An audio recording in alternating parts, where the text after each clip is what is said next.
معاویہ کہتے ہیں باہزی کہ میں نے نبی صلی اللہ علیہ وسلم سے عرض کیا یا رسول اللہ صلی اللہ علیہ وسلم ہم اپنی عورتوں کے کس حصے میں آئیں اور کس حصے کو چھوڑیں. یعنی شوہر بیوی کے تعلق کی بات ہو رہی. یہ بھی ایک بہت آج کے دور کا ہر دور کا مسئلہ ہے لیکن آج کے دور میں اور بھی گمبھیر ہوتا چلا جا رہا ہے بہت سی چیزوں سے ایکسپوز ہونے کی وجہ سے. تو کیا جائز حد ہے اور کیا نہیں ہے فزیکل ریلیشن شپ کے لیے, کس حصے کو استعمال کیا جا سکتا ہے کس کو نہیں, یہ سوال. تو اس پر آپ صلی اللہ علیہ وسلم نے فرمایا تمہاری بیوی تمہارا کھیت ہے, تم اپنے کھیت میں جہاں سے چاہو آؤ.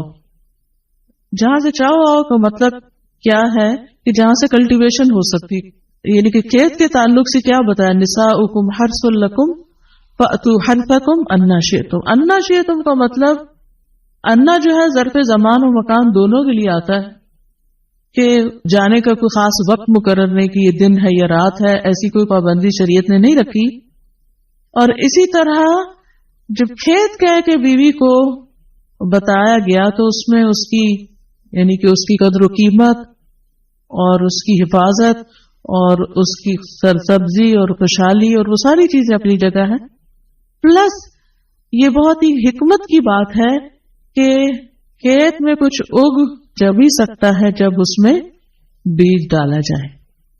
تو اب شوہر بیوی کے ساتھ کیسا تعلق قائم کرے کہ اولاد پیدا ہو سکے.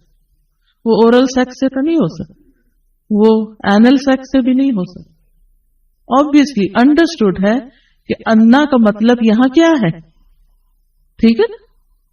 یعنی یہ وہ باتیں کہ جن کو بہت لفظوں کو کھول کھول کے نہیں بولا جا سکتا لیکن اٹس انڈرسٹوڈ.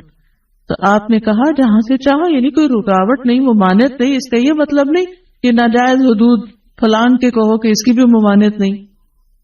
البتہ جب تم کھاؤ تو اسے کھلاؤ, یعنی کہ شوہر خود آؤٹنگ ڈائننگ کے لیے چلا جائے اور بیوی کو کہے کہ بس گھر میں پکا لو اپنے لیے اور کھا لو, خود صرف دوستوں کے ساتھ رہے. دس از ناٹ رائٹ. بیوی کو بھی لے کے جائے اور ساس بھی بہو کو جانے دے. جب تم کھاؤ تو اسے بھی کھلاؤ, جب پہناؤ تو اسے بھی پہناؤ. کا مطلب یہ ہے کہ عید آئی ہے اپنے لیے سوٹ لے رہے ہو تو بیوی کو بھی کچھ لے کے دو. یہ ہے اکوالٹی ایک طرح سے. تو اس کے چہرے پہ نہ مارو, اسے گالیاں مت دو, ابیوز نہیں کر سکتے. اور اسے قطع تعلقی اگر کرو, یعنی ویسے تو نہ کرو لیکن اگر کرو تو گھر کی حد تک رکھو, کک آؤٹ نہیں کرو, گھر سے باہر نہیں پھینکو, گھر سے نہیں نکالو. کیونکہ بادشاہ اور کہتے ہیں نا, فون پہ کہہ دیتے ہیں گھر چلی جاؤ ماں باپ کے, میں تب گھر میں داخل ہوں گا, آؤں گا ہی نہیں. یہ غلط ہے, ایسے نہیں کرنا چاہیے. اور یہ کیسے مناسب, یہ کیسے ہو سکتا ہے کہ تم اس کے ساتھ یہ سلوک کرو جبکہ تم ایک دوسرے کے پاس حلال طریقے سے آتے ہو. یعنی تمہارا ایک جائز تعلق ہے اور پھر تم اس تعلق کو اس طرح خراب کرو. تو بیوی کو مارنے سے متعلق جو قرآن اور حدیث کی روشنی میں جو حکم ہے وہ سامنے. پھر اسی طرح غلام کو مارنے کی ممانعت, نوکر کو, غلام کو, اس کو بھی نہیں مارنا چاہیے.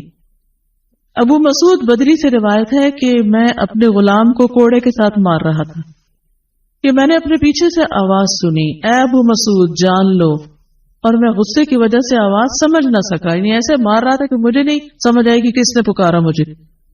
جب وہ میرے قریب ہوئے تو وہ رسول اللہ صلی اللہ علیہ وسلم تھے اور آپ فرما رہے تھے جان لو ابو مسعود, جان لو ابو مسعود.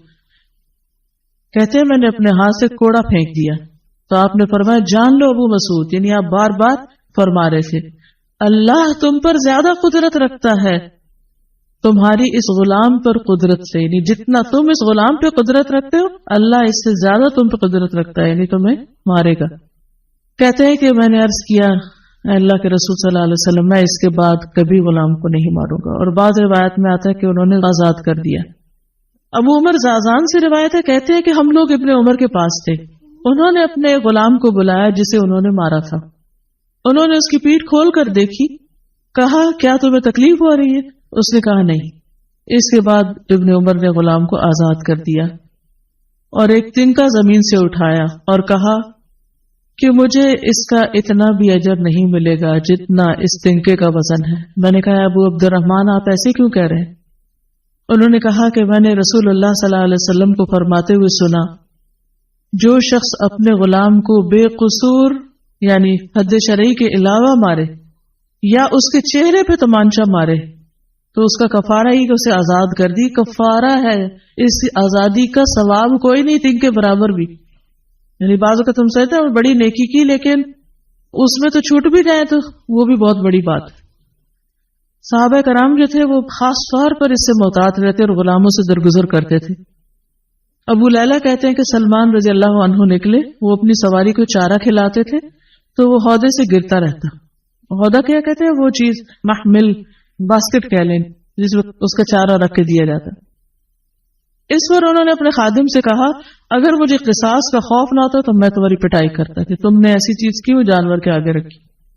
تو مطلب یہ کہ اگر میں تمہیں ماروں گا تو مجھے بھی مار پڑے گی، اس لیے میں تمہیں مار نہیں رہا، ورنہ جو حرکت تم نے کی ہے اس پہ تمہیں مار پڑنی چاہیے. نماز پڑھنے والے غلام کو نہ مارنا.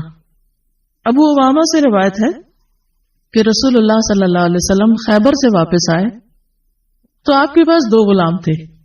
حضرت علی رضی اللہ عنہ نے کہا اے اللہ کے رسول صلی اللہ علیہ وسلم ہمیں بھی ایک غلام دے دیں. آپ نے فرمایا جو چاہتے ہو لے لو. انہوں نے کہا آپ میرے لیے پسند کریں. اس سے انداز ہوتا ہے نا کہ ریلیشن شپ داماد اور سسر کا کیسا. آپ صلی اللہ علیہ وسلم نے فرمایا یہ لے لو، اس کو مارنا نہیں، کیونکہ میں نے خیبر سے واپس آتے ہوئے اسے نماز پڑھتے دیکھا ہے اور مجھے نمازیوں کو مارنے سے منع کیا گیا ہے.